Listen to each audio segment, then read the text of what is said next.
Welcome to Eye on the Tigers News. I'm Josh Yurden. As always, we appreciate that you've taken some time to join us for the news we've been following for you.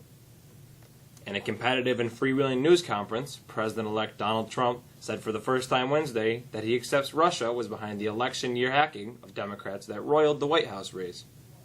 Looking ahead, he urged Congress to move quickly to replace President Barack Obama's signature health care law and insisted anew that Mexico will pay the cost of a border wall. It was his first press conference since being elected in November. Trump defiantly denied reports that Russia had collected compromising personal and financial information about him, lambasting the media for peddling, quote, fake news, and shouting down a journalist from CNN, which reported on the matter.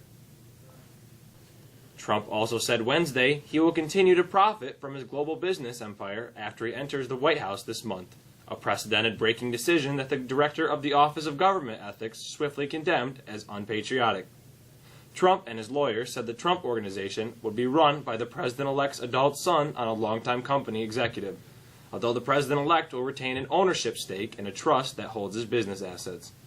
The Senate has passed a measure to take the first step forwarding on dismantling President Barack Obama's health care law, responding to pressure to move quickly even as Republicans and President-elect Trump grapple with what to replace it with.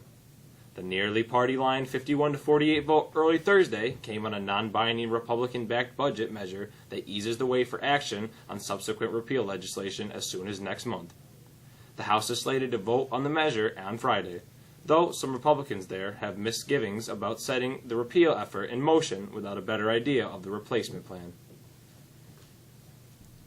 Locally, U.S. Representative John Katko is among a growing number of Republicans in Congress urging GOP leaders to repeal Obamacare only when a replacement is ready.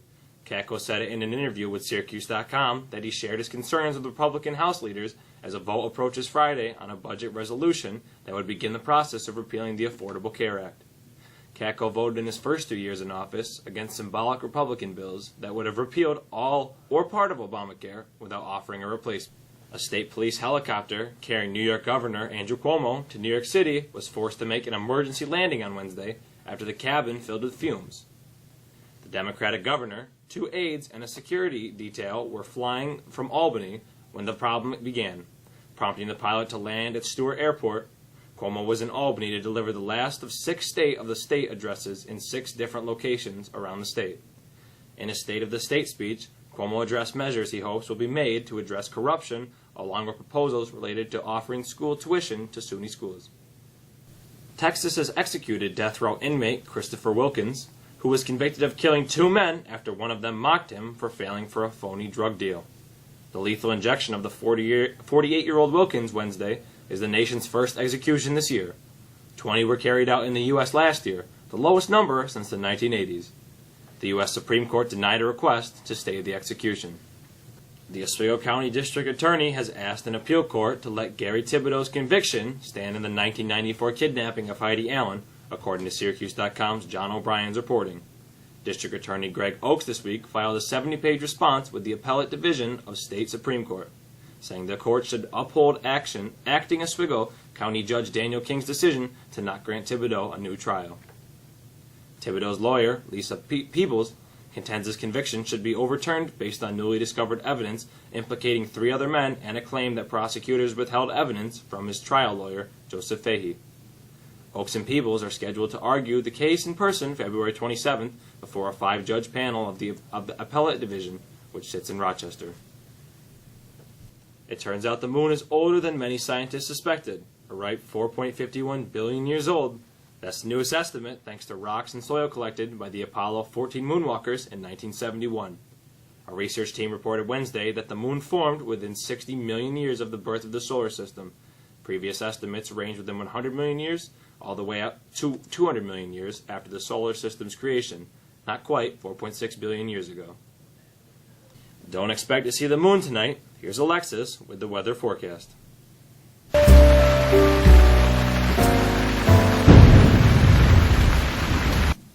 The mildest morning of the winter so far greeted us today and reduced the snowpack by more than half in most areas.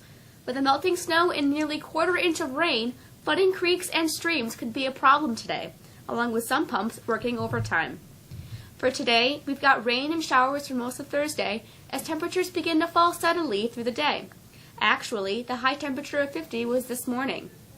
A cold front comes in and drops our temperatures below freezing, turning those rain showers into snow showers tonight. Don't expect too much in the way of measurable snow. For Friday, we wake up to some flurries and then mostly cloudy skies. It will be a windy day and temps will continue to fall during the day. Lows Friday will be in the single digits. Saturday and Sunday, we see temperatures moderate, with highs in the low 30s under cloudy skies with a few periods of sunshine.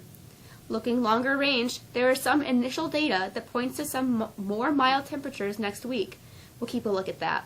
That's the forecast. I'm Alexis. Mexico's wrestling dominated Cortland last night. Here's Mr. Charbonneau with sports.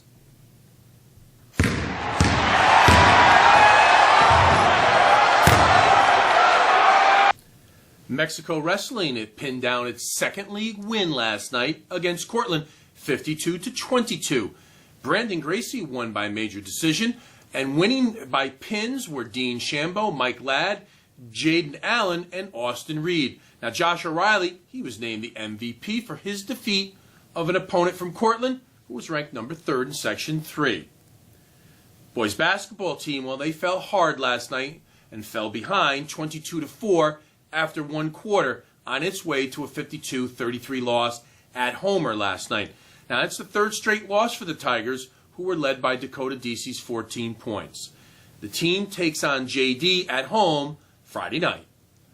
Boys swimming and diving, that team, they head to Liverpool today for a key non-league meet. The Tigers are coming off an impressive invitational meet win last weekend in Newark.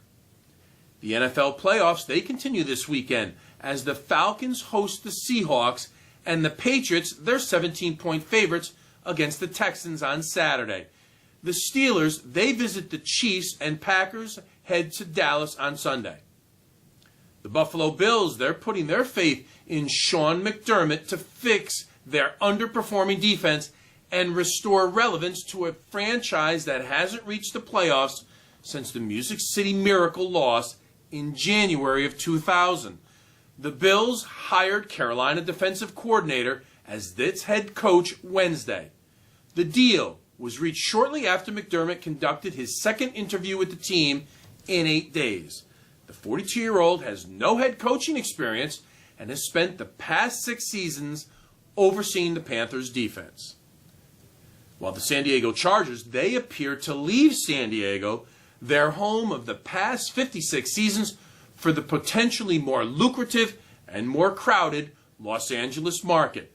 Hours after the Chargers were granted a 2-day extension to exercise their option to relocate to Los Angeles, a media report surfaced Wednesday night that the team does indeed plan to move. That's it for sports.